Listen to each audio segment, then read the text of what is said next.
This is americasdemocrats.org, the weekly netcast for stand-up Democrats. I'm your host, Jim Cuddy. In light of the recent Supreme Court decision, a perhaps surprising take on affirmative action from Georgetown Law Professor Sheryll Cashin. With the VA under attack by Republicans, the government's first chief technology officer tells us how the administration actually cleared up a backlog of claims and used information technology to empower veterans. And Bill Press talks with one-time death row inmate Kirk Bloodsworth. Are you tired of Tea Party Republicans and Rush Limbaugh dominating the airwaves? Do you want the facts you won't get on Fox or even on CNN? Then stay tuned. Our sponsor, 21st Century Democrats, works hard to get everyday Democrats involved in returning our party to its roots and to success at the ballot box. Sit back and listen, then stand up and fight. And follow 21st Century Democrats on Facebook for all the latest progressive news. We're glad you can join us. It's 50 years after the Civil Rights Act of 1964 and 60 years after Brown versus Board of Education. And Georgetown Law Professor Sheryll Cashin says it's time to substitute the students' place in society and not their race in college admissions. And we say hello to Sheryll Cashin, former clerk to Supreme Court Justice Thurgood Marshall. She's a law professor at Georgetown University and the author of many books, including her new book, Place Not Race, A New Vision of Opportunity in America, which argues that affirmative action, as currently practiced, does little to help disadvantaged people and offers a new framework for true inclusion. Sheryll Cashin, thanks so much for joining us today on americasdemocrats.org. Thank you for having me. Now, it's been 60 years since the Brown versus Board of Education decision. How much real impact has it had in advancing education for people of color? Well, in one sense, it's had tremendous impact. It gave the country a vision that captured the imagination, particularly of a generation of young people who were willing to be civil rights soldiers. The idea that no one should be limited in access to education based on the color of their skin. And, so Brown plus the Civil Rights Act of 1964, the Voting Rights Act of 1965, together those things created the possibility of a black middle class. Right? We went from a country where 72% of black people lived below the poverty line in 1950 to, by the 70s, and certainly by today, it's not great numbers, but only a quarter do. So Brown paid huge psychic benefits. It also it changed the minds and hearts of people of all colors. The majority of people of all colors post-Brown say no one should be limited. And for a while, the country was making good on the promise of Brown. I mean, it made my trajectory possible. I was a child of broke activist parents in Huntsville, Alabama, that was able to go to high-quality public schools for 12 years, and that enabled me to go to selective higher education. But that same, the same high school that I graduated from is become an overwhelmingly impoverished majority black school. It was very well integrated when I was there. So when schools are integrated, it pays tremendous benefits. But the problem is we have retreated from that vision in the sense that we've returned to neighborhood schools. There's not a lot of support for support or help from the federal government for integration, and even a city that wants to be integrated, the Supreme Court has made it difficult for them to pursue that, and so it's hard, and we're in a place where the majority of black and Latino kids are in majority minority schools, and the majority of white and Asian kids are in majority white schools, and much of public education is separate and unequal today. So then, is racial diversity linked to better outcomes, either for minorities or majorities? Absolutely. There's copious research and studies out there that show that children of all races and incomes who attend integrated schools improve their critical thinking skills, They're less apt to accept stereotypes as truth. They lead more integrated lives as adults. They're more civically engaged. And racial minorities and poor kids who live in and who get to go to integrated schools achieve at higher levels with no detriment to the learning of white students or affluent kids. So where integration is achieved, it gets good results for all kids. We're speaking with Sheryll Cashin, law professor at Georgetown University, author of her new book, Place Not Race, A New Vision of Opportunity in America. Since you advocate using where a student comes from and his or her income status to diversify a school, doesn't that disadvantage persons of color who come from middle-class backgrounds? Well, let me be clear. I did not come to this position lightly. I recognize that what I'm proposing works against the interest of my own children. But if they work hard, and if any kid of color works really, really hard, they're going to be fine. Schools will fight over a high-achieving black kid, particularly if he's a black male, right? There's going to be a wealth of opportunities available to you. And part of it also, frankly, comes from a position of confidence in my people, right? I was raised by a two-time valedictorian.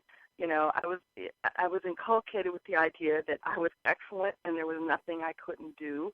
And, I in the book, I speak honestly, particularly in this epilogue, a letter to my son, about what it takes to be high achieving, and you have to choose, right? If you want a place in a selective college, then you have to choose to take the hardest classes available to you, to be diligent about studying, and I think it's healthy to send that message. You can't complain, and frankly, if you're black, if you don't choose to do that, don't be upset when an immigrant who's willing to put in 6-8 hours daily, takes your spot, and that's the reality of for all people, in a bewilderingly diverse country, nobody's entitled. Mm-hmm. There's economic pressure out there. Everybody has to work hard. And the spots in elite higher education, selective higher education, don't belong to anybody, right? Everybody has to compete and get in there. And, I think it's healthy, particularly for parents, too.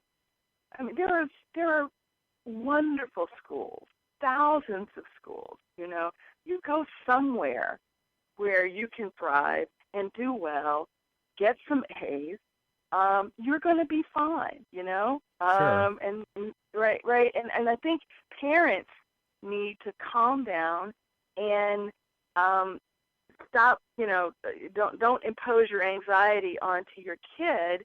And this idea that there are only like 10 or 12 schools that are worthy of your kid is just not true. What's most important is that they go somewhere, work hard, are happy and thrive, and explore their passions. And if you give them space to do that, they'll be fine.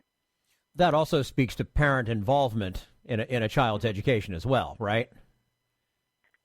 I mean, in a sense, I mean, they need to be there because there are so many times where kids seem to fall through the cracks, and I don't know, and this is me just observing, my casual observance, but it's not necessarily the kid's fault. I mean, where's the parent? Where's that, that kind of thing, and that can be difficult as well.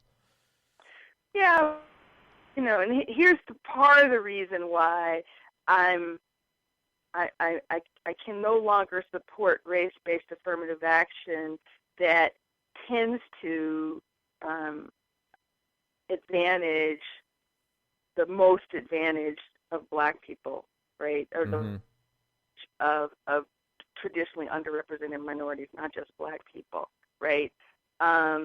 It's the kids who don't have engaged parents or are relegated to a high poverty neighborhood that have extraordinary obstacles facing them, and they're the ones who need and deserve a leg up in admissions, assuming they have achieved. I'm not talking about letting in people who can't do the work, but the kids like mine who are blessed to have two parents in the home that are enormously engaged, have already, impart all kinds of knowledge and networks to them.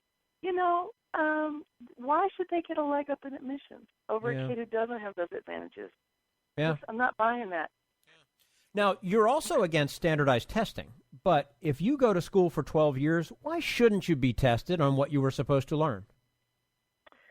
Okay, well, that presumes that the standardized test actually tests on the material you were forced to learn, which is questionable. But there are a number of problems with standardized tests. First off, the standardized test, particularly the SAT, is not very predictive of how a student will do in college. It only predicts about 20% of the variation in the freshman year, and it doesn't predict much else at all after that. The thing that's most predictive of how a kid will perform in college is their cumulative high school GPA, right? And, a kid who has a 4.0 or near 4.0 tends to try to replicate that performance. That says a lot. High GPA kids, that conveys a lot about their character, right? Their stick-to-itiveness. They have a very high standard for themselves, and they need it. And the standardized test score doesn't convey those kinds of, there was a study I looked at that evaluated college performance of students of all colors at 28 selective schools. And the number one predictor of outcomes, i.e. grade level and completion, which is really, really important. You want the students to complete and graduate, right? The number one predictor was GPA. The number two predictor was their willingness to do the work, to really put their nose to the grindstone. The SATs don't predict that. And then the third thing that's really troubling to me about it is it's not very predictive, but it is predictive of one thing. It's highly predictive of the economic status of the household that the kid comes from. On average, kids who come from households with an income of $200,000 or more do better than kids who come from households with $160,000 or more, and it goes on down the line. And what is fair about over-relying on this test that's not very predictive, but reinforces economic advantage? So there is a growing movement. Hundreds of colleges now are SAT optional, and I think that we should begin to interrogate what really counts as merit. And all the research out there suggests that the SAT doesn't really suggest much about merit, and it's frankly abhorrent that some employers now are asking people what their SAT scores were. How fair is that? To have somebody have their SAT score that they took in their junior year of high school follow them into the workplace when they've gotten into college. That doesn't make much sense to me. It certainly wouldn't do me any good, I can tell you that. Me either. I don't even know that I can remember, but I did get my name right, and I scored for that. So what other solutions do you have in mind for improving public education? Well, I will say, let me say, the thing that the mechanism that I have the most hope for in terms of meeting the promise of Brown v. Board is magnet schools. In the book, I feature Hartford, Connecticut, and the surrounding suburbs. Most of the kids in Hartford, Connecticut are black and live in majority black, heavily poor neighborhoods. But because of a lawsuit and a movement, a coalition of Hartford parents and suburban parents, they call themselves the Chef Movement, which is the name of the lawsuit, because these two things together have created 31 magnet schools and a number of cross-border cooperation agreements where Hartford students get to go to suburban schools that open up a certain number of slots. And as a result, more than a third of Hartford students are in integrated high-resource schools. And what's wonderful about the charter movement, which is that it decoupled where you live to the school. And there's all this research that shows that when school districts listen to parents and and create the high-quality, world-class programs that they want, when they're built, they will come, I'm in a school like this in D.C. I left a very expensive private school. I'm the mother of two twin 7-year-olds, and we're in this school, the Yu Ying School, which is giving my kids a world-class international baccalaureate Mandarin immersion school. And there are parents in there who left private school who drive across the district away from their high-opportunity neighborhood to Northeast D.C. to have their kids in this school. And it's very diverse, high quality. Nearly a quarter of the kids are on free and reduced lunch. But all the kids there are achieving. And so magnet schools are a way for to create a market for integration and to create choices. There are many, many parents of all races and colors that really aspire to have their kids go to school in a diverse setting. And what could be better than a diverse, highly resourced public school that is free, right? That's the vision of what public schools should be.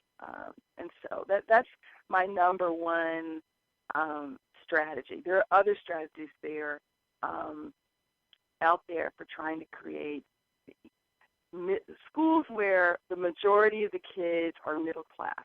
Now, all the research shows that low-income kids do so much better when they get to go to a school where most of the kids are middle class.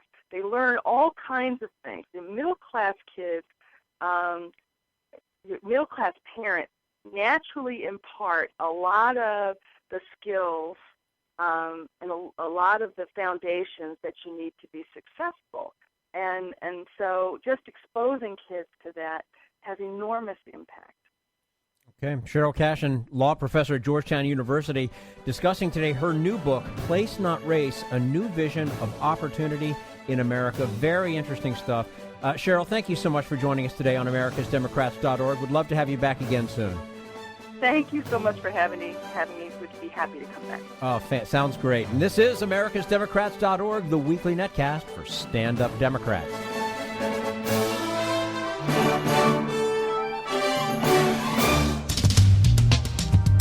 We want you to sit back and listen, but we need you to stand up and fight. Do you want to get involved and help get our party back to its roots and to success at the ballot box? You can make your contribution to Democrats for America's Future and help us keep this show going and to elect Democrats who will stand up for democratic principles. Go to americasdemocrats.org and click on Donate at the top of the page. This is americasdemocrats.org, the weekly netcast for stand-up Democrats. The Veterans Affairs Department is under attack by Republicans, but the government's first chief technology officer says it was the Obama administration that cleared up backlogs by using innovative computer techniques. We'll find out more about that in just a moment. Right now, we turn to Jim Hightower, America's #1 populist, for his common sense commentary. Anyone who works full-time ought not live in poverty, period. Raising the minimum wage above the poverty level is not a question of economics, even though it would be a big plus for our economy, but a question of morality. Who are we as a people, a nation, especially in the richest nation in the world, if we dishonor the work ethic with a wholly unethical wage floor? It's disgraceful, which is why 3 out of 4 Americans support raising the floor, including a majority of Republicans. Yet the wage stays stuck at the unconscionable level of $7.25 an hour because Republican leaders are stuck on the low-wage dogma dictated by corporate elites. At a forum in April, GOP Congress creditor Dennis Ross of Tampa was confronted by a fast food worker who asked him to support a minimum wage hike. "Who's going to pay for it?" snapped Ross, who's paid $174,000 a year by us taxpayers. A person in the audience rose to say he would gladly pay a little more for a hamburger so workers could be paid a decent wage, a comment that prompted applause from the crowd. Yet Ross railed against the very idea of a minimum wage. Quote, "If the government's going to tell me how much I can get paid, then we have a serious problem in this country." Yes, we do have a serious problem, and its name is Dennis Ross. Or let's call it Lamar Alexander. The Republican senator from Tennessee said of the minimum wage, "I do not believe in it." Indeed, he believes in the immorality of letting executive suite kleptocrats set sub-poverty pay scales to impoverish America's workforce. Or how about John Boehner, the GOP Speaker of the House, who's gone operatic on the issue, declaring that he would, quote, "commit suicide before I vote to raise the minimum wage"? This is Jim Hightower saying, these guys aren't just out of touch, they're nuts. Need an antidote to the progressive blues? Want some good news about how grassroots folks are rebelling against the corporate powers and winning? Well, here's an easy-to-swallow pill for you, the Hightower Lowdown. Hightower's monthly newsletter will give you the lowdown, even as it lifts you up. It's 4 pages a month, jam-packed with facts you can use, actions you can take, and Jim's own Texas humor, all for only $15 a year. To become a lowdowner, go to hightowerlowdown.org. This is americasdemocrats.org, the weekly netcast for stand-up Democrats. Innovator Aneesh Chopra, the government's first chief technology officer, talks about how innovation can better deliver services to the public and uses the VA as an example of how to do it. And we say hello to Aneesh Chopra, who served as the first chief technology officer of the United States, appointed by President Obama. Previously was Virginia's Secretary of Technology, also a candidate for the Democratic nomination for lieutenant governor. And he is the author of a new book, Innovative State, How New Technologies Can Transform Government. Aneesh Chopra, thanks so much for joining us today on americasdemocrats.org. Well, thank you for having me. Well, nice to talk to you. You point out in your book, or to point out 2 innovations in the book that help the Department of Veterans Affairs clean up lengthy delays in handling benefit claims. How did it work? Well, a couple things. Obviously, when we came into office, we inherited, as continues to be the case, a pretty significant backlog. These are veterans who served our country with honor, and they've struggled on their way home. Today, they're waiting longer than 125 days to have their application for benefits processed, and that's defined as the backlog. Very early, we recognized that this is going to be a problem. In fact, the first story I opened the book with is a challenge when the post-9/11 higher education benefits, what's called the GI benefits, was a new benefit that was introduced, and that too struggled with a backlog. When our chief of staff, Rahm Emanuel, got wind of this, he essentially dispatched a group of us from the White House on a day's notice to kind of make it over to the VA's processing facilities to understand if there was anything we can do to make a difference. Short answer to your very simple question, we stopped the bleeding using really basic management techniques. We flooded it with more resources, more human beings processing claims. We created a bit of a management accountability process, and we introduced some technology, although not nearly enough in the immediate moment, and it was successful in kind of curtailing that immediate moment of challenge. But for the long run, the agency obviously has had to do a lot more, and technology has played an important role. I spoke in the book about 2 related technologies that the VA had launched, mostly on the healthcare side of the ledger, which is the second of its major priorities. And there it had a lot more to do with empowering veterans with information. So in the first case, we spoke about a policy that the president announced in August of 2010, where in a speech to the disabled veterans of America, he said, "I'm going to give you a blue button that you can push at your convenience to safely and securely download an electronic copy of your personal health records." That rolled out within 90 days, and over 1 million veterans have pushed that blue button. And they're, more importantly, sharing it with their doctors and with other third parties who are helping them navigate healthcare so they can live better lives. To give you an example of the VA's role in innovation, that program was so successful as a government initiative that now over 500 private sector organizations have voluntarily pledged to copy what the VA had launched, including the insurance companies like Aetna and United and a whole range of other stakeholders throughout the industry. So you have this circumstance where the VA was a leader, not a follower, in its use of technology. And so I comment a bit about the culture that led to that example and how other models of that sort can be replicated across all levels of government. Well, then, why didn't the Obamacare rollout work then? Well, I think the challenges we saw in the Obamacare rollout were a couple key points I'd like to make. Number one, it definitely highlights the challenges of procurement processes in government. You know, the story of Blue Button that I just shared with you didn't require a multi-million-dollar government contract. It was largely the work of government employees. My colleague, the Chief Technology Officer of the VA, Peter Levin, and a ragtag band of brothers and sisters that he assembled to build it. If the agency instead had to spend a couple $100 million building the technological infrastructure to roll this thing out, it too might have suffered the similar fate that you saw with the rollout of healthcare.gov. In other words, we sort of haven't quite cracked the code yet on finding ways to fix the existing procurement cycle. Here's an example of why that's so broken. It is now known in the industry, that is the contractor industry, that if there's an open bid and you lose, the very first thing you do is you protest the bid. And who suffers? It's the American people who'd have to wait out that court decision.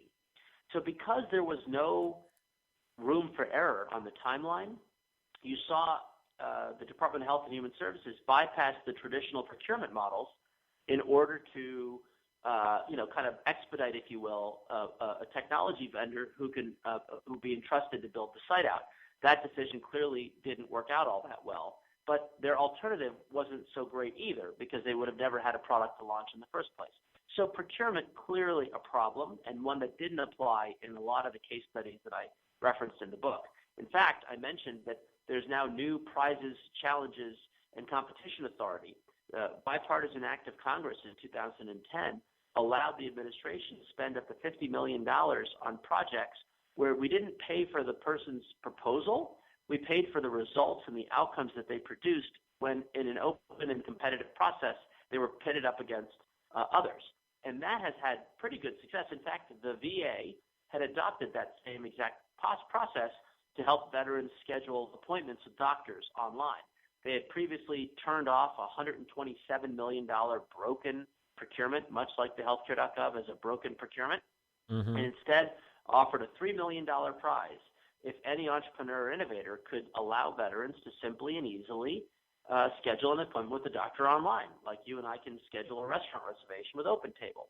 And that actually was successful, and it only cost the taxpayers $3 million, and it took about a year versus the 9 years, $127 million that was written off with not a single line of working code to speak of. So a lot of lessons learned in the Obamacare rollout, procurement, and methodology for how to roll out technology projects, chief among them. We're speaking with Aneesh Chopra, who is former Chief Technology Officer of the United States, in fact, the first one ever appointed. He is also the author of the book Innovative State, How New Technologies Can Transform Government. So, Aneesh, some critics of the innovation mentality say that it should not replace serious government technology policy. For instance, net neutrality, domestic drone surveillance, NSA spying. How do you answer that? Well, I think these are slightly unrelated policies and operations. So the first point is, what is the policy of government? And there's a healthy ideological debate. I'm for net neutrality. I acknowledge the challenges of domestic drone surveillance and want that to be managed in a more thoughtful way. I'm with the president on finding ways to curtail some of the bulk metadata collection on telephone records that we heard about in the NSA. But those are policy decisions that the country will grapple with as to the kind of society we want to live in. Once the decision is made as to what the policy goals are, Now the question is, how shall the government organize itself to deliver against that policy? How should it deliver services? The innovation mentality I read of in the book has a lot more to do with the how we implement a more innovative government, and not so much setting a goal as to whether we're for or against net neutrality.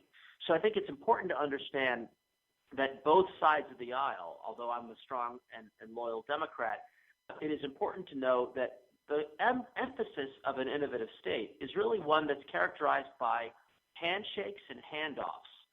Handshakes are between both sides of the aisle and all levels of government, where you need to have some of these technology policies in place to enable an innovative state. And I would highlight, believe it or not, my mentor, Senator Mark Warner, joining forces with Majority Leader Eric Cantor to help pass on a unanimous vote in both houses of Congress the DATA Act, which standardizes the publication of government expenditures data in a standardized way. The point here is that the handshakes can be bipartisan, but the key aspect of an innovative state is the handoff to entrepreneurs and innovators in the public, private, and nonprofit sectors of the economy who can take that information, take that relationship to government, and help to extend the kind of the policy goals by building new products and services to help people live better lives. And that's the mark of the innovative state. You were involved in policy and politics in Virginia. What's your assessment of the Senate race this year between Democratic incumbent Mark Warner and Republican Ed Gillespie? Well, I'm very optimistic that my mentor and hero, Mark Warner, will be reelected to the Senate. The challenge is whether or not we find a bit of a national storyline that separates from the distinct choices that we have between these two candidates. I think any objective assessment across the Commonwealth would point to Mark Warner's successes, his profile as a winning governor who led us to remarkable improvements in our economy while making strategic investments in our infrastructure, in contrast to, basically a lobbyist in Washington who spends a lot more of his time, hanging around, kind of the forces that don't necessarily bring us, equality of opportunity than perhaps his competitor. The challenge is that if the race is nationalized on any metric that might bring it, it might be closer than it should be. So my instinct, the senator wins re-election. My hope is that he does so in a landslide or in a significant margin, and that he has a stronger mandate to come back to Washington to make sure that we can get over the final hurdles on some of the big areas that we need, strengthen: fiscal discipline, strengthening our innovation ecosystem, making sure that everybody has a shot at the American dream.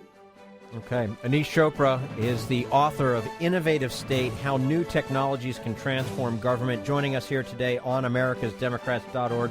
Aneesh, we appreciate your time with us today. Look forward to hopefully having you back and talking some more about this. Thank you for having me. Okay. And this is americasdemocrats.org, the weekly netcast for stand-up Democrats.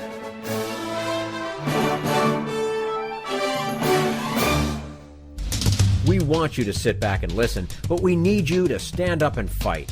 Help get our party back to its roots and to success at the ballot box. Make your contribution to Democrats for America's Future to keep this show on the air and help elect stand-up Democrats. Go to americasdemocrats.org and click on Donate at the top of the page. This is americasdemocrats.org, the weekly netcast for stand-up Democrats. And now Bill Press and his guest, Kirk Bloodsworth, the first death row inmate exonerated by DNA. The nation shocked last week with news out of Oklahoma, where Governor Mary Fallin had scheduled a new first. She wanted to kind of make history by having a double execution, two death penalty events in one night, back-to-back, 2 hours apart. They botched the first one so badly they had to postpone the second one. It has raised all kinds of questions, again, about the death penalty, whether or not there's any way we could do it humanely, and what about the finality of the death penalty, that if you make a mistake, it's too late and impossible to correct it. Witness to Innocence is an organization that has been raising that issue for some time. And Kirk Bloodsworth is a volunteer and a member of Witness to Innocence. Joining us in studio this morning. Hey, Kirk, good to see you. Bill, it's a pleasure to be here. You have a particular story to tell on this, and a powerful testimony on the death penalty, because you were on death row and you became the first person in this country exonerated from death row because DNA proved you did not commit the crime that sent you there. That's right. In 1984. What the hell? Man, I got to tell you. Tell us a little bit about it. I have to say, Bill, it's I felt the same way. You know, Yeah. I gasped and screamed and hollered and stomped my feet. And in 1984, I was honorably discharged Marine. No criminal record, no criminal history. The next thing I know, I was fighting for my life. And it took basically 8 months from the time I was arrested till I was sent to death row in the state of Maryland.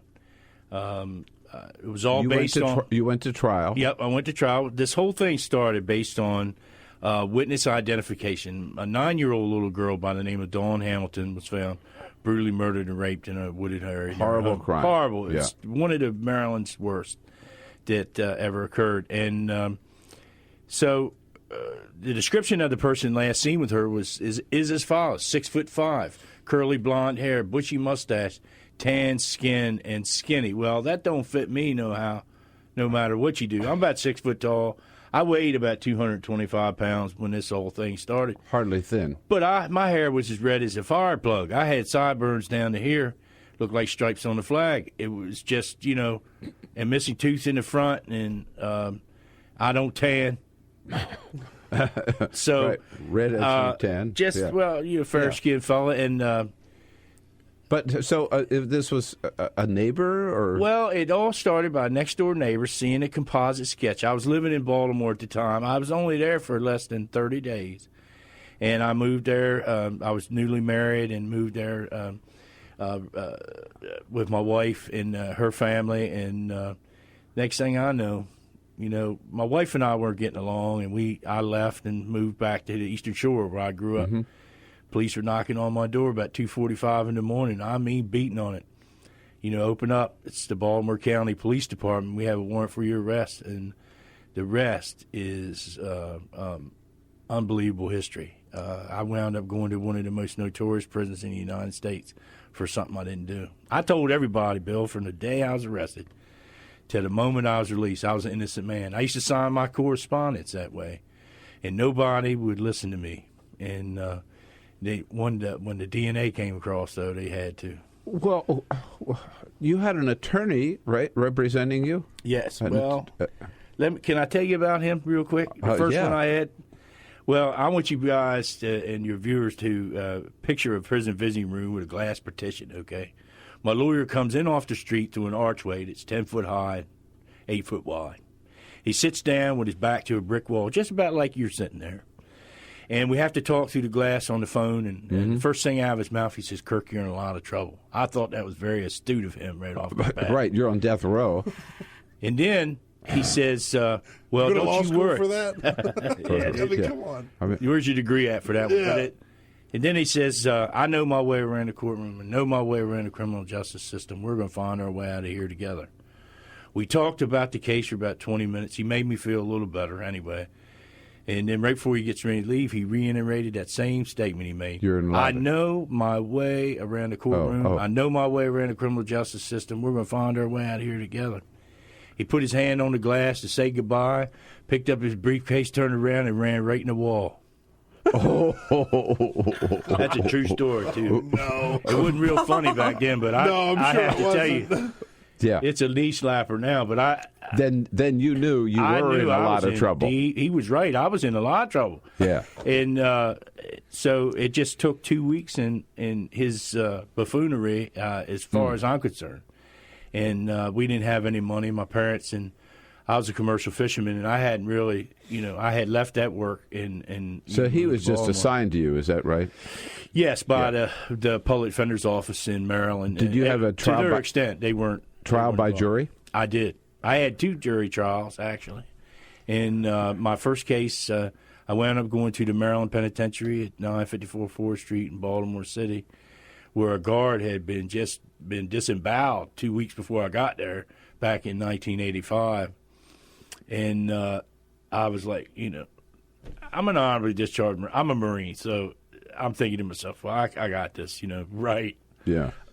I wasn't prepared for what I was about to run into. And how could they find you guilty of a crime based on just what was the evidence? Well, circumstantial evidence. It was based on circumstantial evidence. The IDs of there was 5 eyewitnesses positively identified me as the last person seen with Dawn Hamilton. Now, here's the problem. They arrested me on a Thursday, have a lineup on a coming Monday.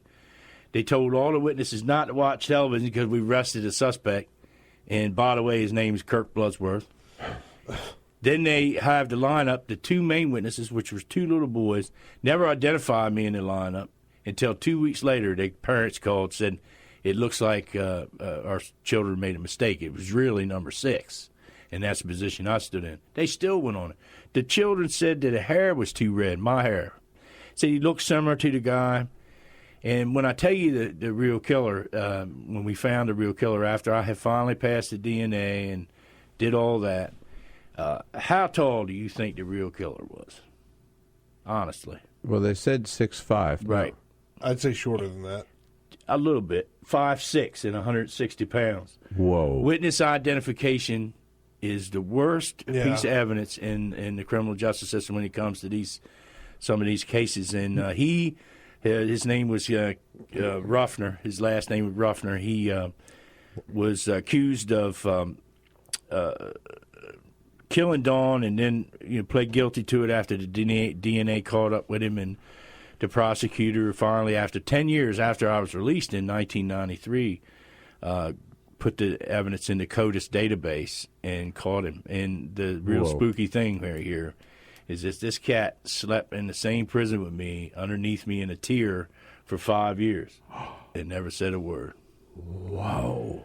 Yeah. Oh man, I just got the chills. Yeah. I didn't. Wow. Whoa, you served 9 years, right? 8 years, 10 months, and 19 days. Not that you were counting. No.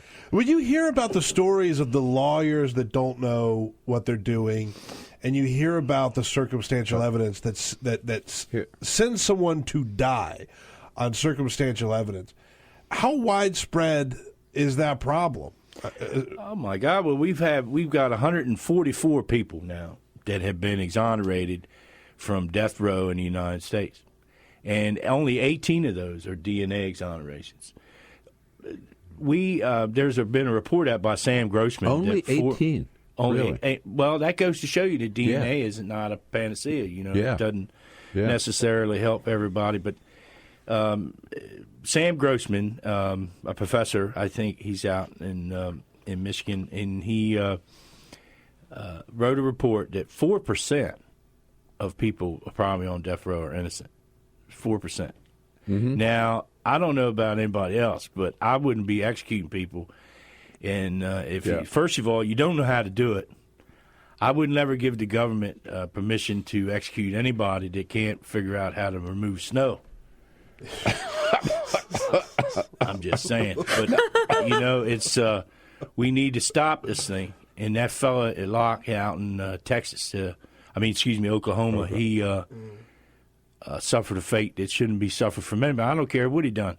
And we have to start thinking about the worst of our people, because outside of every 25 of those now, you're executing an innocent person. Mm-hmm. Mm-hmm. We can't have that as some sort of collateral damage to the criminal justice system. If we do, we're idiots, and we need to stop.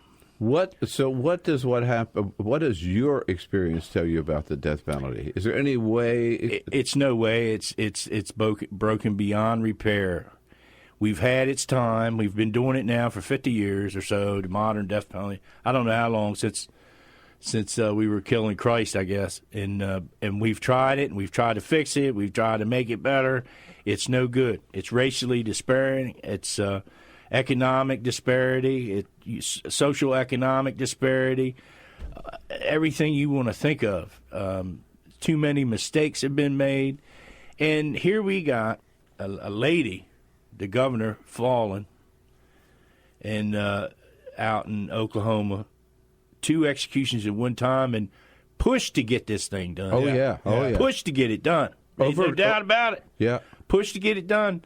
And then all of a sudden they botch it, and then she's trying to back up and say, well, whatever. But, get out of the killing business. Start helping the people. Put them away. If you wanted to have something, life without parole is a far greater thing.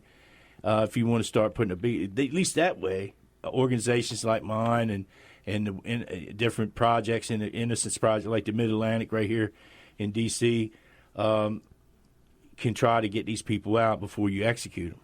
Kirk Bloodsworth is our guest, the first person in this country exonerated from death row back in 1993, you said, right? When I was exonerated, yeah. And he is out there talking about his experience and in an effort with a group called Witness to Innocence. WitnessToInnocence.com is the website. The Bill Press Show.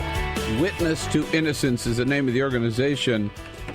Innocent, but yet sent to death row for a crime he did not commit. Kirk Bloodsworth is in studio with us this morning. Kirk, thanks again for coming in. What a powerful story. But here's what gets me. So you, through this insane system we have, are sent to prison for a crime you did not commit. Why didn't you just give up at that point?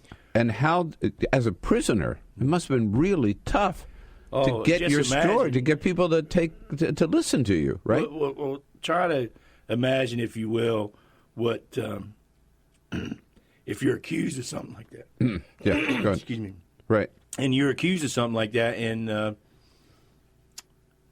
then everybody, the whole state of Maryland, I was the most hated man in the country as far as I was concerned, and everybody hated me. So you have to try to stand up and fight and beat that back the best degree you can, and that's exactly what I did. I didn't do it with necessarily beating everybody up or anything. I stood up for myself and told everybody I was innocent. I walked right out of population on my own. In prison, what opportunities did you have? I mean, how do you get people to listen to you? I was writing letters. I started a letter writing campaign. It only can be described as this. If I was running for some office or something, it was campaigning. Huh? I was writing 10 letters a day. I was just writing people I never even met before, and somebody finally listened. And it was a lawyer by the name of Gary Christopher from the Federal Appellate Division in the city of Baltimore, who read my letter and then gave it to a young lawyer by the name of Bob Morin, who is the Judge Bob Morin right now. He probably hate me to say that, but the Honorable Bob Morin here in the Superior Court in D.C. He was appointed by Clinton after as the lawyer goes, he knew his way around. Oh, yeah. Huh. He knew. He meant it. He did. He knew exactly. And he knew about DNA, I guess, huh? He did. We both talked about it, and here's the funny thing. I told him, I said, I want to take his test. He says, Kirk, you're either, you're crazy or innocent. And I said, well, I'm loyal to the first one, but I'm all of the second one. So we sent it away, and it took a year because there was only 2 DNA labs in the United States back in 1993. Dr. Edward Blake, and there was one up in Boston, and I can't remember that fellow's name, and FBI had not yet come online. This was in 1992. This was before cell phone was even invented. Yeah. So we took the test. It took a whole year to get done, but here was the problem. So I said, I want to do this test. He said, Kirk can't find the evidence. I said, well, let's go look for it and find out where it's at. And goes to the courthouse. It can't find it. I wrote the prosecutor a letter. Ann Brooks, God bless her. She passed away not too long, a couple of years ago. And she wrote me back a letter. She said, Kirk, we regret to inform you, but the DNA has been inadvertently destroyed. I panicked for about 5 minutes, and they had already hid evidence on me about another suspect and different things. And so I was like, well, let's go back, Bob, and check it out one more time. So he goes back, can't find it. He was getting ready to leave, come back to the jail to tell me that they had probably destroyed the evidence. And right before he leave, he see my court clerk in my second trial in the hallway. Asked and said, "Bob, what are you doing here?" He said, "I'm looking for the Dawn Hamilton evidence in the Kirk Bloodsworth case." And he said, "Well, I know where that's at." It wound up being in a cardboard box in a paper bag sitting in the judge's closet in the freezer. Wow. This is the criminal justice system. That's terrifying. They kill people based on information. Your life should not be relegated to a treasure hunt. Exactly. No. Oh, my God. So, and it was that close. It was that close to It was right put that there. through. I mean, suppose a maid seen it or something and threw it in the trash. Right. Yeah. I'd have been a dead man, or I'd have been, innocent in prison still. So how did you feel when Maryland bans the death penalty? Well, I had a little something to do with that.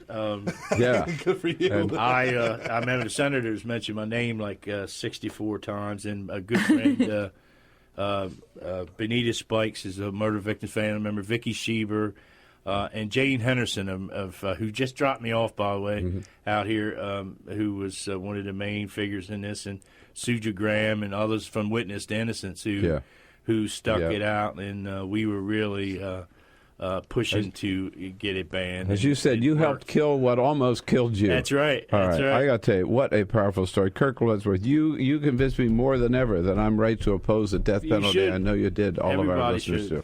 And we've got to go on, leave it on that. But don't forget, the fight continues. We've got to ban this a horrible, horrible practice, which the United States continues. And go to witnesstoinnocence.com. Thank you, Kirk. I'm sorry, .org. Witnesstoinnocence.org. Okay, I've got it wrong here. Okay. Thanks, Kurt. Thanks for coming in. You're welcome, Bill. Thank you, guys. We'll be right back. That's all for americasdemocrats.org. Thank you to all who made today's show possible. Sheryll Cashin, Aneesh Chopra, and the entire Bill Press team. And thank you for listening. If you liked what you heard, please get involved in our efforts to keep this show going and to elect Democrats who are bringing the party back to its roots. Go to americasdemocrats.org and click on Donate at the top of the page. And be sure to find 21st Century Democrats on Facebook. For americasdemocrats.org, I'm your host, Jim Cuddy.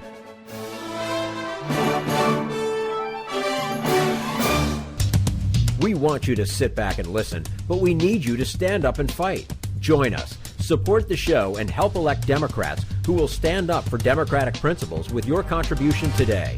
Go to americasdemocrats.org and click on Donate.